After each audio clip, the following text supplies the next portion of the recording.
السلام علیکم ورحمۃ اللہ وبرکاتہ۔ میں نے پچھلے جمعہ کو کہا تھا کہ مسلمان جو ہے وہ کسی نہ کسی کا تو غلام ہوتا ہی ہے۔ ایک تو اپنے نفس کا ہوتا ہے، ایک تو شیطان کا ہوتا ہے، ایک تو اللہ کا ہوتا ہے۔ اور یہ دین اسلام جو ہے یہ آپ کو اللہ کی غلامی سکھاتی ہے۔ اگر آپ کو مسلمان یا مومن بننا ہے یا نیک و صالح بن کے رہنا ہے تو آپ کو اسلام کے دائرے میں رہنا ہے، دین کے حدود میں رہنا ہے، قانون میں رہنا ہے، غلام بن کے رہنا ہے۔ اسی کے تعلق سے آگے بڑھ کے میں یہ بات بتاؤں کہ اسلام جو ہے ہم نے اس کو بہت محدود کر لیا۔ ہم نے دین کو جو ہے بہت محدود کر لیا۔ ہم سمجھتے ہیں نماز پڑھ لیے ہم مسلمان ہو گئے، روزے رکھ لیے ہم مسلمان ہو گئے، خیرات زکوٰۃ کر لیا ہم مسلمان ہو گئے۔ نہیں، دین اسلام جو ہے ایک نظام کا نام ہے، زندگی بسر کرنے کا نام ہے، قدم قدم پہ چلنے کا، اٹھنے کا، بیٹھنے کا، لینے کا، دینے کا، ہر چیز میں جو اسلام ہے اس کا ہر طریقہ اور سلیقہ ہمارے پیارے نبی صلی اللہ تعالی علیہ وسلم نے بتا کے گئے ہیں اور اس کو نوٹ کیا گیا ہے۔ ایسا نہیں کہ اس زمانے میں بتایا بھی ہمیں نہیں معلوم، آپ کے ہر حرف کو نوٹ کیا گیا ہے جو حدیث کہلاتی ہے۔ اور پھر اللہ نے اپنا کتاب دی ہے جس کو ہم قرآن کہتے ہیں۔ تو قرآن اور حدیث کو عمل میں لانے کا نام اسلام ہے، نہ کہ اپنی من موجی کرنے کا۔ بہت سے لوگ نماز پڑھ لیتے ہیں، سمجھتے بس ہو گیا۔ بہت سے لوگ نماز کے ساتھ تھوڑے روزے رکھ لیتے ہیں، سوچتے ہو گیا۔ ایسا نہیں ہے۔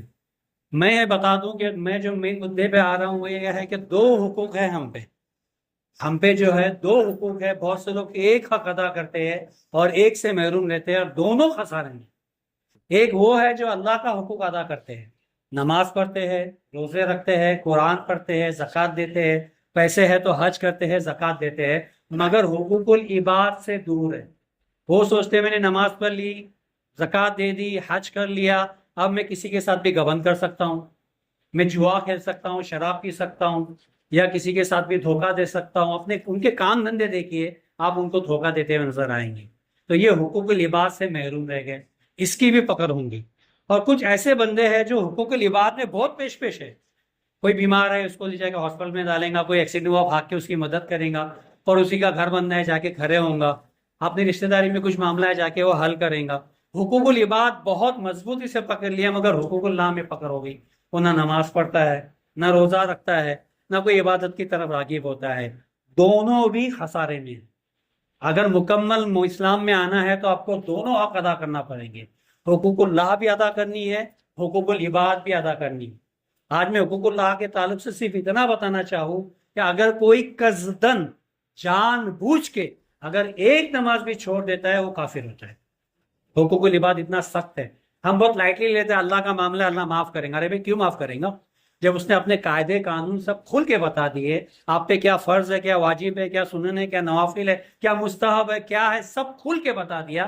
آپ اس کے فرض سے غافل ہو، کافی امید کرتے ہو معاف کریں گا۔ یہ تو ایسا ہو گیا معاذ اللہ معاذ اللہ، کسی کے منہ پہ تماشا مار دو چلتے چلتے، نہیں وہ معاف کر دے گا۔ کیوں معاف کریں گا بھائی؟ اس کی پکڑ ہوں گی۔ یہ حقوق اللہ ہے۔ حقوق العباد کا معاملہ ایسا ہے کہ سب سے پہلے حقوق العباد میں آپ کے ماں باپ آتے ہیں، جن کا آپ کو حق ادا کرنا ہے، اور بہت سے لوگ اسی سے غافل ہیں۔ ماں باپ کے حق سے ہی غائب ہے۔ پھر آپ کے رشتہ دار آتے ہیں، پھر آپ کے پڑوسی آتے ہیں، پھر آپ کے جان پہچان والے آتے ہیں۔ سچ بتاؤں تو ہم تو سب سے پہلے پڑوسی سے تو جھگڑا ملنے میں ایک نمبر ہے۔ آج مسلمان دو پڑوسی آپس میں ایک دوسرے کے منہ نہیں دیکھتے۔ بہت سے تو ایسے ہیں جو اپنے بہن بھائیوں کا منہ نہیں دیکھتے۔ تو میں بتا دوں کہ نبی کریم صلی اللہ علیہ وسلم نے صحابہ کے درمیان میں کھڑے ہو کے ایک بار سوال کیا کہ آپ کے نظر میں سب سے مفلس کون ہے؟ مفلس کا مطلب سب سے غریب کون ہے؟ تو کسی نے کہا کسی کے پاس کچھ پیسہ نہیں ہے، مال و زر نہیں ہے۔ کسی نے کہا مال و زر ہے مگر رہنے کا ٹھکانہ نہیں ہے۔ کسی نے کہا کہ بھائی کچھ لین دین ہوا ہوگا، قرضے میں ہوں گا، یا بکریاں نہیں ہے۔ کسی نے کچھ کہا، کسی نے کچھ کہا۔ نبی کریم صلی اللہ علیہ وسلم نے فرمایا نہیں، سب سے مفلس وہ ہے قیامت کے دن جو احد پار کے اتنے نیکیاں لے کے آئے گا، یوم حشر میں اتنا ثواب کمایا ہوگا جو احد پار کی اتنا ہوگا۔ احد پار کتنا ہے؟ 7.5 کلومیٹر لمبا ہے۔ 7.5 کلومیٹر کتنا ہوا؟ کلومیٹر بول رہا ہوں، مائل یہاں سے لے کے تقریباً بھیونڈی اتنا لمبا وہ پہاڑ ہے، اور جو غالباً 1100 میٹر اونچا ہے۔ 1100 میٹر اونچا اور 7.5 کلومیٹر لمبا ہے احد پہاڑ۔ تو نبی کریم صلی اللہ علیہ وسلم نے فرمایا کہ قیامت کے دن ایک نیکی والا اتنی نیکی لے کے آئے گا جو احد پہاڑ کے لیے ہوگی، مگر حقوق العباد میں وہ پھنسا ہوا رہے گا، کسی کو تماشا مارا ہوگا، کسی کے دل شکنی کیا ہوگا، پڑوسی کا حق نہیں ادا کیا ہوگا، ماں باپ بہن بھائیوں کا حق ادا نہیں کیا ہوگا، کسی کا گبن کیا ہوگا، کسی کو جھوٹ بول کے نقصان دیا ہوا ہوگا، ایسے چھوٹے چھوٹے وہ نقصان کیا ہوا ہوگا، یا ایسے چھوٹے چھوٹے چیزوں سے غافل ہوگا جس کو وہ عام سمجھتے ہیں، جو ہم آج بھی عام سمجھتے ہیں۔ آپ کو پتا ہے، آپ اگر کسی راستے سے گزر رہے ہو اور آپ کو معلوم ہے کہ بیچ میں راستے میں پتھر ہے جو ٹھوکر لگ سکتی ہے، آپ اس سے بچ کے نکل گئے مگر آپ نے اس کو ہٹایا نہیں، تو آپ حقوق العباد میں پھنس گئے، کیونکہ پیچھے آنے والا اس سے ٹھوکر کھا سکتا ہے، آپ نے اس کا حق ادا نہیں کیا۔ یہ ایک چھوٹی سی مثال دیا ہوں جس کو ہم اندیکھا کرتے ہیں، یہ حقوق العباد ہے آپ پہ۔ نبی کریم صلی اللہ علیہ وسلم نے فرمایا کہ مومن وہ ہے جس کے ہاتھ اور زبان سے دوسرا مومن محفوظ ہے۔ تو کیا وہ محفوظ رہا؟ آپ بچ کے نکل گئے، اس کے لیے خطرہ آپ نے چھوڑ کے چلا گیا، آپ حقوق العباد میں پھنس گئے۔ یہ چھوٹی سی مثال دے رہا ہوں۔ یہاں تو جھگڑے کرتے ہیں، صبح اٹھ کے ایک دوسرے سے جھگڑے ہوتے ہیں، تو نبی کریم صلی اللہ علیہ وسلم نے فرمایا کہ سب سے مفلس، سب سے غریب، اب سب سے جو لاچار وہ ہے جو احد پہاڑ کے اتنے اپنے نیکی اور اعمال لے کے آئیں گا اور یوم حشر بانٹتے بانٹتے بانٹتے ختم ہو جائیں گے، اور پھر جس کی انہوں نے گناہ کی ہے، جس کا انہوں نے گبن کیا ہے یا جس کا نقصان کیا ہے، اس کے گناہ اس کے سر آئیں گے اور وہ جہنم میں چلا جائے گا۔ تو آپ اس کو آسان نہ سمجھو، آپ دین کو مخصوص نہ کرو، چھوٹا نہ کرو، صرف نماز پڑھنا، روزہ رکھنا، حج دے کرنا، زکوٰۃ دینا، یہ دین اسلام نہیں ہے۔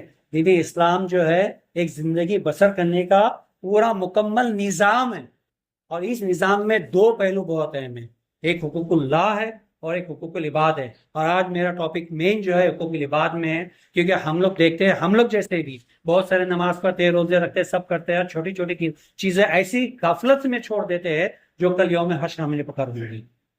میں نے جیسا مثال کے طور پہ بتایا کہ اس نے ایک سے پتھر نہیں ہٹایا، وہ حقوق العباد میں پھنس گیا۔ آپ پہ یہ فرض ہے کہ پیچھے آنے والا مومن بھائی آپ سے حفاظت میں رہے۔ آپ کو کوئی خطرہ دکھتا ہے، کوئی بیمار ہے، میں نے پہلے بھی بتایا، پڑوسی کے حق میں بتایا کہ آپ کا مکمل ایسا حق ہے کہ پڑوس کا اگر کوئی رہنما جیسے کہ باپ ہو یا پھر بڑا کوئی ہو، اگر اس گھر میں نہیں ہے تو آپ کو اس کے باپ کی جگہ لے کے اس کا حق ادا کرنا آپ پہ واجب ہے۔ یہ ہمارے پڑوسی کے حق ہے، ہمارے بھائیوں کے حق ہیں، ہمارے بہنوں کے حق ہیں، ہمارے سب سے بڑے ماں باپ کے حق ہیں۔ اور ظلم تو یہ ہے کہ ہم ہمارے ماں باپ سے ہی غافل ہیں۔ بہت سے بچے ایسے ہیں جو دوستوں میں تو بہت اچھے ہیں، ان کی واہواہی ہوتی ہے، مگر گھر میں آ کے اپنے ماں باپ کے حقوق ادا نہیں کرتے، اس سے اس کا ماں باپ ناراض ہے، اس کی ماں ناراض ہے، جان لوگ کھلے عام پہ حدیث کے روشنی میں یہ جہنمی ہے۔ جس سے ماں باپ ناراض ہے، حدیث کے روشنی میں وہ جہنمی ہے، بھارے وہ دنیا میں کیسا بھی ہو، دوستوں میں کیسا بھی ہو، لین دین میں کیسا بھی ہو، وہ حقوق العباد میں سب سے پہلے سب سے اہم جس کا حق ہے وہ ادا نہیں کر رہا ہے، وہ ہے ماں باپ۔ پھر بہن بھائی، بہت سے تو بہن بھائی ایسے ہیں جو سالوں سے ایک دوسرے کے منہ نہیں دیکھتے ہیں، کس بات پہ؟ لین دین پہ، حصے واٹے پہ، زمین جائیداد پہ ایک دوسرے کے منہ نہیں دیکھتے ہیں۔ پھر پڑوسی آتے ہیں، پھر رشتہ دار آتے ہیں، یہ سب چیزیں آپ کو نڑنے والی ہے۔ قیامت کے دن آپ کو اس کا بھی حساب دینا ہے۔ ابھی موقع ہے، میں آپ کو ایک حدیث بتاتا ہوں کہ یہ بہت پیاری حدیث ہے، میں نے بھی یہ سنی تو میرے بھی دل میں یہ بات آئی، اللہ کرے مجھے مدینہ جانے کے موقع ملے۔ نبی کریم صلی اللہ علیہ وسلم کے وفات کے بعد میں ایک عربی، ایک غریب مفلس عربی بولے تو جو دیہات میں رہتے ہیں، عربی مگر جو دیہات میں رہتے ہیں، مکہ مدینہ سے دور رہتے ہیں، مین سٹی سے جو دور رہتے ہیں، اس کو عربی بولا جاتا ہے۔ ایک عربی عمر رضی اللہ تعالیٰ کے دور میں نبی کریم صلی اللہ علیہ وسلم کے مزار پہ آ کے کھڑا ہوا، اور اس کے پیچھے ہی عمر رضی اللہ تعالیٰ نے آگے تھے، مگر کیونکہ وہ آگے تھا تو آپ پیچھے کھڑے رہ گئے۔ انہوں نے اس کی دعا سنی۔ اب سنو وہ عربی نے کیا دعا کیا۔ اس کے بعد میں عمر رضی اللہ تعالیٰ زندگی پر وہ دعا کرتے رہے۔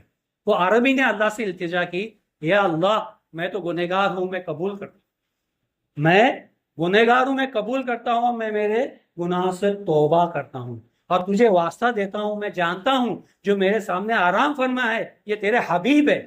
سنا الفاظ کیا فرمایا؟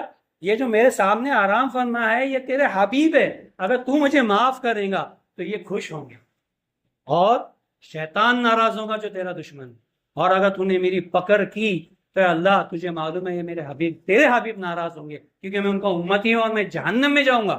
اگر تیری پکڑ ہو گئی تو بے شک میرے پہ جو ہے جہنم واجب ہے، میرا اعمال ایسے ہے کہ میں جہنم کا واجب حقدار بن چکا ہوں، مگر میں تجھے ان کا واسطہ دیتا ہوں، تو مجھے معاف کر، ان کے واسطے سے معاف کر، ان کو خوش کر، شیطان کو ناراض کر، تیرے دشمن کو ناراض کر، تو تیرے دشمن کو خوش نہ کر۔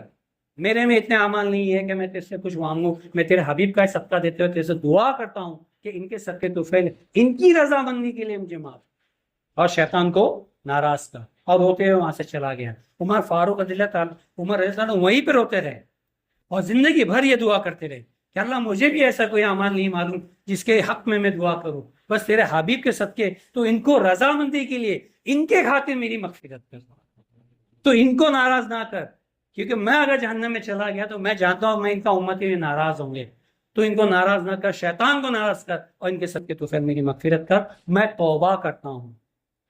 مدعا یہ ہے، دو چیزیں ہیں، حبیب کا واسطہ ہے اور توبہ کا واسطہ ہے، دو واسطے دیے گئے۔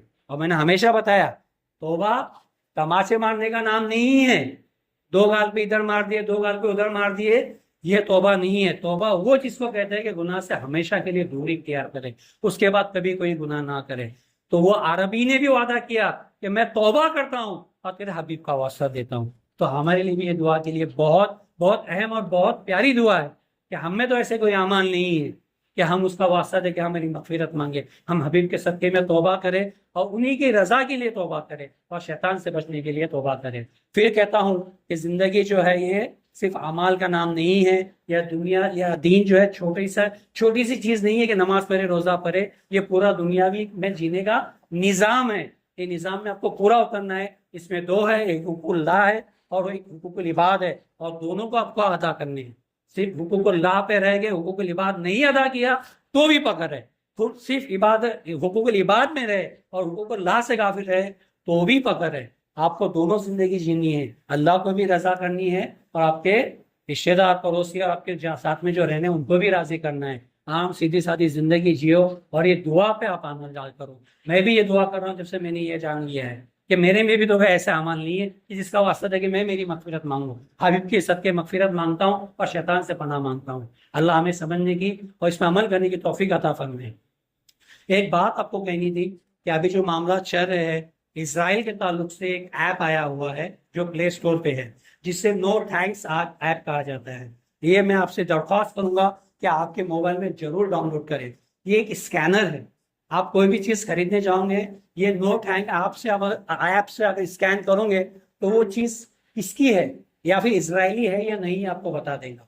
اسرائیلی بائک آؤٹ کرنے کا سب سے آسان طریقہ جو آیا ہوا ہے وہ نو تھینکس، NOTHANKS، یہ ایپ آپ ڈاؤن لوڈ کریں اور اس کے استعمال کریں جب بھی کوئی بھی چیز خریدنی ہے، کیونکہ ابھی شادی کا موقع ہے، بہت سے لوگ بہت بڑی بڑی خریدی کر رہے ہیں۔ تو آپ سے درخواست کروں گا کہ خریدی کے پہلے یہ ایپ اپنے موبائل میں ڈاؤن لوڈ کریں اور کوئی بھی چیز خریدنے کے پہلے اس کا بار کوڈ ضرور اس ایپ کے ذریعے آپ اسکین کریں۔ اور اس پہ لال آ گیا، نو تھینکس آ گیا، تو آپ کو سمجھنا ہے کہ آپ کو وہ چیز نہیں خریدنی ہے، اور اگر گرین آ گیا تو آپ کو وہ چیز خریدنی ہے۔ السلام علیکم ورحمۃ اللہ وبرکاتہ۔